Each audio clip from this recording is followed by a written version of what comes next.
অনেক সময় আগের কথা। কোনো এক রাজ্যে এক প্রভাবশালী রাজা রাজত্ব করতেন। একদিন সেই রাজার দরবারে এক আগন্তুকের আগমন হলো এবং সেই বিদেশি লোকটি রাজাকে একটি সুন্দর পাথর উপহার হিসাবে দিলেন।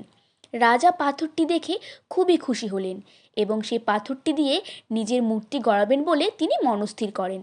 রাজা মূর্তি গড়ার দায়িত্ব দিলেন রাজ্যের মন্ত্রীর ওপর। মন্ত্রী রাজ্যের সর্বশ্রেষ্ঠ মূর্তিকারের নিকট গিয়ে বললেন, মহারাজ তার নিজের প্রতিমা স্থাপন করাতে চান।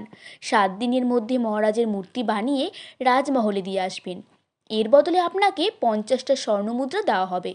50টা স্বর্ণমুদ্রার কথা শুনে মূর্তিকার খুবই খুশি হয়ে গেলেন এবং সেই স্বর্ণকার দ্রুত ঘরে গিয়ে মূর্তি তৈরির সরঞ্জাম নিয়ে চলে এলেন এবং সেখান থেকে হাতুড়ি নিয়ে পাথরটি ভাঙার জন্য বারবার পাথরটির ওপর হাতুড়ি দিয়ে আঘাত করতে লাগলেন।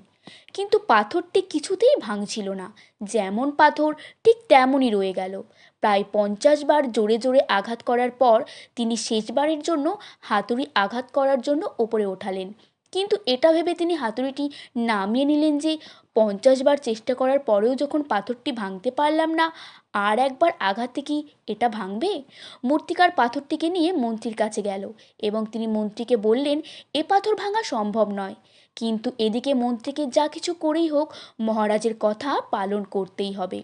তাই নিরুপায় হয়েই মন্ত্রী রাজ্যের একজন সাধারণ মূর্তিকারকে মূর্তি নির্মাণের দায়ভার দিলেন। পাথরটি নিয়ে সেই মূর্তিকার মন্ত্রীর সামনেই পাথরটিকে আঘাত করলেন এবং পাথরটি মাত্র একটি আঘাতেই ভেঙে গেল। কারণ এটি আগে থেকে অনেক আঘাত পেয়েছে, তাই পাথরটির বন্ধন আলগা হয়ে গিয়েছিল। পাথরটি ভেঙে ফেলার পরেই সেই মূর্তিকার মূর্তি বানানোর কাজে লেগে গেলেন।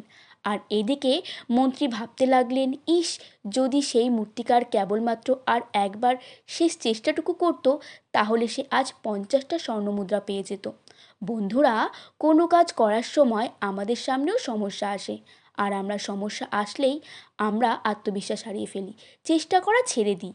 কিন্তু যদি আমরা আর একটু চেষ্টা করি, তবে আমরা ঠিক সাফল্যের পথে এগিয়ে যেতে পারি।